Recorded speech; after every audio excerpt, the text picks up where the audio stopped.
তেজপুৰ মহাভৈৰৱ আৰক্ষী চকীৰ অন্তৰ্গত চামৰা গুদামত সংঘটিত হয় ভয়াৱহ পথ দুৰ্ঘটনা। থিতাতে নিহত এজন পথচাৰী।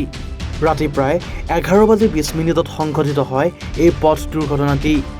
নগাঁও দিশৰ পৰা আহি থকা এখন তীব্ৰবেগী কিয়া বাহনে সংঘটিত কৰে এই দুৰ্ঘটনাটি।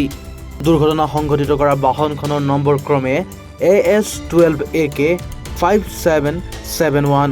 দুৰ্ঘটনা সংঘটিত হোৱাৰ পিছত চালকজন ঘটনাস্থলীৰ পৰা পলায়ন কৰে।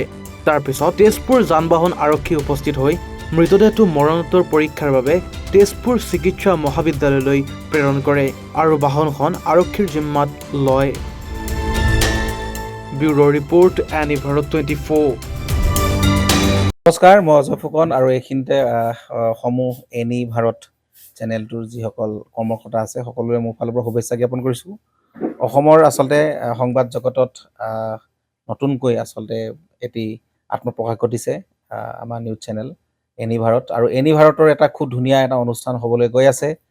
সকলোৱে জানে আমাৰ সকলোৰে মৰমৰ হাৰ্টথ্ৰব জুবিন গাৰ্গৰ গানে কি আনে, আচলতে জুবিনদাৰ সেই গীতৰ আধাৰত আমাৰ হিৰুদাই লিখা সেই গীতটি গানে কি আনে, এই গানে কি আনে নামৰ এটি তেওঁলোকে সাংগীতিক ৰিয়েলিটি শ্ব' কৰিবলৈ গৈ আছে। আৰু 15 আগষ্টৰ পৰা গোটেই আৰম্ভ হ'ব।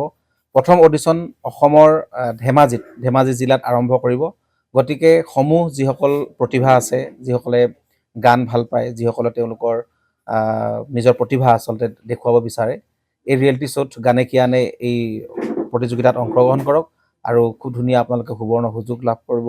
লগতে ইয়াতে পুৰস্কাৰ আছেই, বিভিন্ন ধৰণৰ উপহাৰো আপোনালোকে লাভ কৰিব আৰু লগতে এগৰাকী প্ৰতিষ্ঠিত আচলতে এগৰাকী শিল্পী হিচাপে অসমৰ সাংস্কৃতিক জগত আপোনালোক প্ৰতিষ্ঠা লাভ কৰিব। গতিকে গোটেই অনুষ্ঠানটোলৈ মোৰ ফালৰ পৰা শুভকামনা থাকিল আৰু লগতে এই অনুষ্ঠানটোত আপোনালোকে অংশগ্ৰহণ কৰিব। আমিও আছোঁ আৰু সকলোকে আমি লগ পাম। ধন্যবাদ।